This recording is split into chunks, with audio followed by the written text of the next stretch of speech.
மிரியம் ஃபெலோஷிப்ல கூட என் மனைவியும் அவர்களோடு சேர்ந்து ஒரு சில சகோதரிகள் கர்ப்பிணி பெண்களுக்காக ஒரு ஸ்பெஷல் ஃபெலோஷிப் ஒன்று ஆரம்பித்து, பிரெக்னன்ட் ஆன உடனே நீங்க அதில் ரெஜிஸ்டர் பண்ணலாம். நீங்க குழந்தை பிறக்கிற வரைக்கும் உங்களுக்காக தொடர்ந்து அவங்க ஜெபிக்கிறாங்க, அனுதினமும் ஜெபிக்கிறாங்க. வாரந்தோறும் ஆன்லைன்ல கூட்டங்கள் நடத்தி உங்களுக்காக ஜெபித்து உங்களுக்கு ஆலோசனை கொடுத்து உங்களை உற்சாகப்படுத்துறாங்க.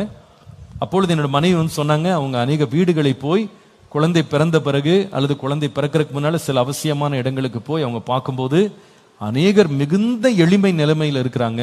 பிறந்த குழந்தைகளுக்கு வஸ்திரம் வாங்க கூட வசதி இல்லாத நிலையில கண்டுபிடித்தாங்க. அப்பொழுது அவங்க புதிதா பிறந்த பிள்ளைகளுக்கு வஸ்திரங்களை வாங்கி கொடுப்பது, அது மாத்திரமல்ல, இந்த தபிதா ஸ்ட்ரோவ் மூலமாக பிறந்த குழந்தைகளுக்கு பாஸ்டர் எனக்கு ட்ரெஸ் வாங்க காசு இல்லை அப்படின்னு சொன்னா, தயவு செய்து நம்முடைய சபையின் விசுவாசிகள் தயவு செய்து தயங்காதீங்க, லீடர்ஸ்க்கு உடனே தெரியப்படுத்துங்க.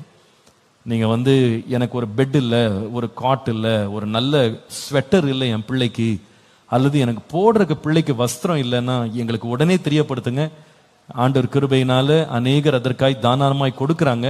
குழந்தைகள், பிறந்த குழந்தைகளுடைய ட்ரெஸ்ஸஸ் அவங்களுக்கு, அது என்னமா அது, அந்த ஒரு சின்ன ஒரு பெட் மாதிரி ஒரு வாங்குறாங்க. சில பேர் அந்த மொத்தம் அவங்களுடைய சோப்பு, அவங்களுக்கு வேண்டிய ஆயில், பவுடர்ஸ், இல்லை மேட்ஸ், அவங்க பேகு, இதெல்லாம் வந்து தானமாக கொடுக்குறாங்க. அது நல்ல நிலையில் கிழிஞ்சு போனதெல்லாம் கொடுக்காதீங்க, நல்ல நிலையில் இருக்கிறது மட்டும் கொடுங்க. அப்படி கொடுக்குறவங்கள நாங்கள் என்ன பண்ணுறோன்னா, இப்படி பிறந்த குழந்தைகளுக்கு வஸ்திரம் இல்லாமல் இருக்கிற போது ரொம்ப கஷ்டம், எனக்கு அதெல்லாம் வாங்குறது ரொம்ப கஷ்டமாக இருக்குன்னா உடனே நாங்கள் கொண்டு போய் அதை கொடுக்குறோம். இந்த உதவிகள்லாம் செய்ய விரும்புகிறோம். ஆகவே நீங்க உடனே கான்டாக்ட் பண்ணும்படி அன்பாய் கேட்டுக்கொள்கிறேன். புரிஞ்சிருச்சுன்னு சொல்றவங்க ஆமென் சொல்லுங்கள். கர்த்தர் நல்லவர். அல்லேலூயா.